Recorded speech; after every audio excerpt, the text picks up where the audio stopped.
It's Gym Leader Sachi back with another shadow work reading. So we're taking a look into the ghosts of the past that are haunting you, which we don't need ghosts of the past to haunt us. We have Mudbray using Stampede and Drizzle using Wave Splash. So with Mudbray using Stampede, it is a fighting type. So I feel like there was a stampeding energy of things that were just kind of fighting against you. And, you know, Mudbray is donkey spirit, which is known for like really hard work, right? They're kind of like workhorses, but more focused on work than show compared to an actual horse. So I feel like you took on a lot of loads. Donkey spirit usually indicates like taking on more than you can chew and just constantly having to work. And so it seems like that energy was stampeding, where it was like one thing after another, a lot of work, a lot of things put on your shoulder. Let's see. It says loads weighing up to 50 times as much of its own body weight pose no issue for this Pokemon. Its skill at making use of mud. So it seems like, yeah, having like a weight on you that's 50 times your, what does it say? Its own body weight is no issue for this Pokemon. So I feel like you've adapted to that kind of stress, to having such a heavy load, to like working like that, like a donkey. And, you know, it's great that you can make use of mud. It's great that you have the capacity to handle that load. But the question you need to ask yourself is that healthy for you? Is that really how you want to live your life? If you know that you can live it another way? Because just because you can handle a heavy load doesn't mean you should handle a heavy load, or that you always have to have one.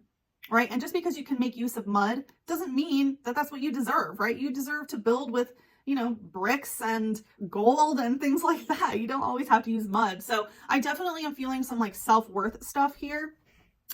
With Drizzle using Wave Splash, I feel like there has really been an emotional evolution here, since Drizzle is like the middle evolution. So I feel like you're in the middle part of like emotionally evolving from this situation, where again, yes, like you've learned how to be tough and take on this type of load. But with Wave Splash, maybe you're recognizing like, I don't like the emotional waves that kind of come with it. It's like, I can do it, but how are you emotionally reacting to this type of load?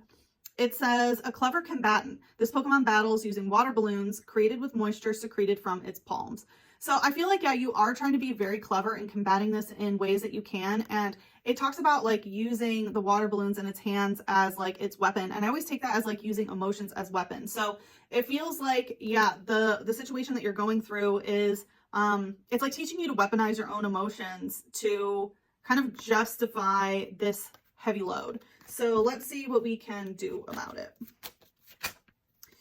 All right, yeah, fighting type in reverse. Yeah, I think it's time for you to recognize that not everything needs to be a struggle uphill. Not everything needs to be a fight. You don't have to fight for your worth. You don't have to work yourself in order to prove anything to anybody, because like, consider what you're doing now and where it is, like where it's gotten you. And if you're not happy with that, then clearly you need to change something in order to bring about a better life for yourself. You're never going to manifest a better life by continuing to take on this load and then fighting your own emotions about it, right? Like feeling emotionally kind of about it, but then, you know, emotionally fighting yourself. Because it's not okay. You're not meant to take on that load and like carry that weight for that long. This is also the sacral chakra, which is the second chakra, and it's your creative center. And so recognize when this is coming out in reverse that literally your creative forces, what are they being used to create? Because it seems like however it's being used is creating this like super heavy load for you, which is, just because you can handle it, again, doesn't mean that you should. So I think it's time to cleanse and clear your sacral chakra. You can do this. There's so many free like frequency meditations or just like sound frequencies that you can listen to in the background of sacral chakra healing, sacral chakra clearing, sacral chakra cleansing. You can also keep like orange crystals on you in order to regulate your creative energy as well, to make sure that you're creating the life you want, not a bunch of Mudbray problems. Thanks for tuning in. If you're interested in booking a private reading, you can do so at thespiritualgymleaders.com.